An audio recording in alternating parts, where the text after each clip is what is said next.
WhatsApp guys, Pakistan ने मारे cricket खिलाड़ी, अफगानिस्तान अब पड़ेगा भारी। तो भाई आपको पता होगा एयर स्ट्राइक उसने करी थी, वहाँ पर कुछ क्रिकेटर्स थे, मैच खेल के साथ से वापस ट्रैवल कर रहे थे अफगानिस्तान के, तो उसमें कुछ लोगों की डेथ हो गई। तो पूरी वीडियो देखते हैं अर्जुन की चैनल पर, तो प्लीज सब्सक्राइब वीडियो कर दे लाइक 1 2 3 गो। दोस्तों, पाकिस्तान और अफगानिस्तान के बीच चल रही लड़ाई ने एक बहुत ही भद्दा रूप ले लिया है। पाकिस्तान के हुए रीसेंट हमले के बीच अफगानिस्तान क्रिकेट के 3 खिलाड़ी मारे गए। एक बहुत बड़ी खबर आ रही है। पाकिस्तान की अंधाधुंध फायरिंग, बमबारी और बिना किसी सर्जिकल प्रिसिशन के अनप्रोफेशनल आर्म्ड फोर्स की तरह की गई इस हरकत ने फिर से पाकिस्तान की असलियत को दुनिया के सामने लाया है। इसने आम अफगानों के बीच में पाकिस्तान के खिलाफ भरी नफरत को और ज्यादा भड़काया है। 17 अक्टूबर यानी कल पाकिस्तान के हुए हमले में अफगानिस्तान के 3 खिलाड़ियों के मारे जाने की खबर ने क्रिकेट खेलने वाले देशों के अंदर भी गुस्सा भर दिया।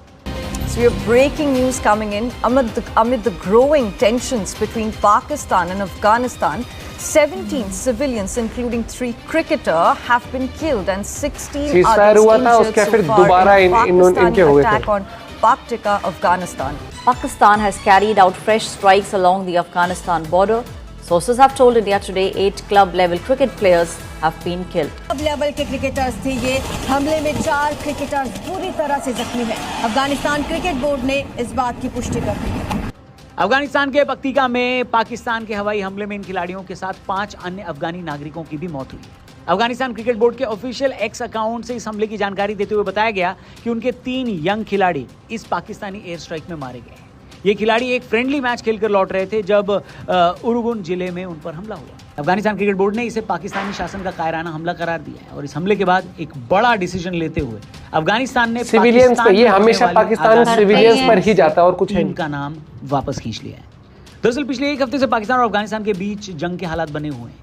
इससे पहले भी पाकिस्तान ने अफगानिस्तान पर कई हमले किए, जिसके जवाब में अफगानिस्तान ने पाकिस्तान की आर्मी के कई पोस्ट बर्बाद कर दिए और उनके कई सैनिकों की पतलूनों को भी अपने शहरों के चौराहों पर लटका दिया। ये ध्यान देने वाली बात है दोस्तों कि किन्हीं 2 देशों के बीच हो रही लड़ाई के बीच में सिविलियन इंफ्रास्ट्रक्चर और सोसाइटी को निशाना नहीं बनाया जाता। लेकिन इस पाकिस्तानी हरकत ने एक बार फिर ये बता दिया है कि कैसे पाकिस्तान एक फिदायीन देश की तरह बर्ताव कर रहा है। एक फिदायीन देश न तो खुद शांत रहता है और न ही अपने पड़ोसियों को शांत रहने दे सकता है। ये जो हमला हुआ है ये पाकिस्तान और अफगानिस्तान के विवाद में एक नया चैप्टर है जो आने वाले टाइम में भारत के लिए भी मुसीबतें खड़ी कर सकता है। पाकिस्तान ने इसी साल अक्टूबर में सीमा पार तालिबानी आतंकियों के बहाने काबुल, खोस्ट, जलालाबाद और पक्तिका में कई हवाई हमले किए। सच्चाई ये है कि पाकिस्तान हमेशा अफगानिस्तान में आतंकी ठिकानों को मारने का सो कॉल्ड बहाना बनाता है, मगर उसके हमलों में अक्सर आम नागरिक और अब क्रिकेटर्स भी निशाना बनने लगे। पाकिस्तान के इस एक्ट ने उनकी असली युद्ध नीति को उजागर किया है, जो डिप्लोमेटिक दुनिया में किसी आतंक के सौदागरों जैसी ही लगती है। पाकिस्तानी सेना ने अपने सो कॉल्ड बहादुरी को दिखाने के चक्कर में उन सीमांत इलाकों में दर्जनों बार हमले किए हैं जहां आम नागरिक रहते हैं। पाकिस्तान की इस हमले के बाद से अफगानिस्तान बोर्ड, अफगानिस्तान के खिलाड़ी और वर्ल्ड क्रिकेट को कवर करने वाले लोगों ने भी अपना रिएक्शन दिया है। अफगानिस्तान के खिलाड़ी राशिद खान ने एक पोस्ट करते हुए न सिर्फ इस हमले को कायराना बताया है बल्कि अफगानिस्तान क्रिकेट के चेहरे के रूप में उन्होंने पाकिस्तान की इस हरकत को अमानवीय बताया। उन्होंने सोशल मीडिया पर लिखा कि यह हमला महिलाओं, बच्चों और उन युवाओं की मौत का कारण बना जो देश के लिए क्रिकेट खेलने का सपना देख रहे थे। राशिद ने इसे मानवीय अधिकारों का गंभीर उल्लंघन बताया और जिम्मेदार देशों को इंटरनेशनल लेवल पर ध्यान देने की अपील की।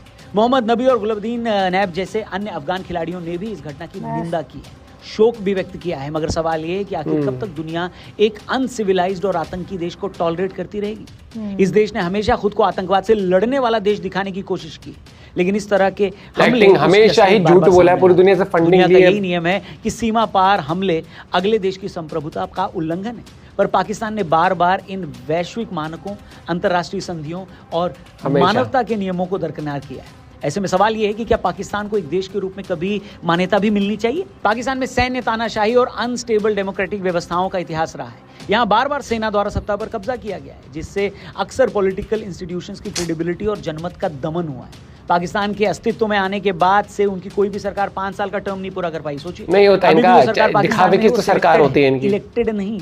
इस देश के अंदर लगातार मिलिट्री इंटरवेंशन ने यह भी बताया हुआ है कि पाकिस्तान सिर्फ आतंक का एक अड्डा बनकर रह गया। इकोनॉमी हो या उनके ऊपर बैठा हुआ कर्जा, ये एक देश के रूप में पाकिस्तान की एग्जिस्टेंस के ठीक उल्टा है। लेकिन एक चीज जहां पाकिस्तान हमेशा बाजी मार ले जाता है वो है उसका प्रोपेगेंडा।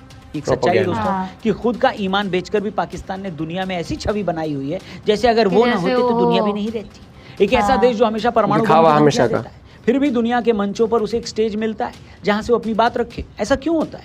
वो देश जिसका एक सिटिंग मिनिस्टर अमेरिका के लिए बोलता है कि we did your dirty work, Dirty work. भाड़े पर इन लोगों ने अमेरिका के वो गंदे खेल पूरे किए हैं जो अमेरिका नहीं कर सका। अफगानिस्तान उसका एक जीता जागता एग्जाम्पल है। एक मर्सिनरी यानी भाड़े की आर्मी चलाने वाला देश पाकिस्तान क्या दुनिया के लिए खतरा नहीं है?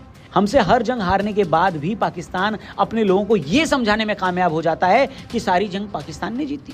यहाँ तक कि पाकिस्तान और वहाँ के लोग मान भी लेते हैं, इतने अंधे जैसा एक नया देश बन गया।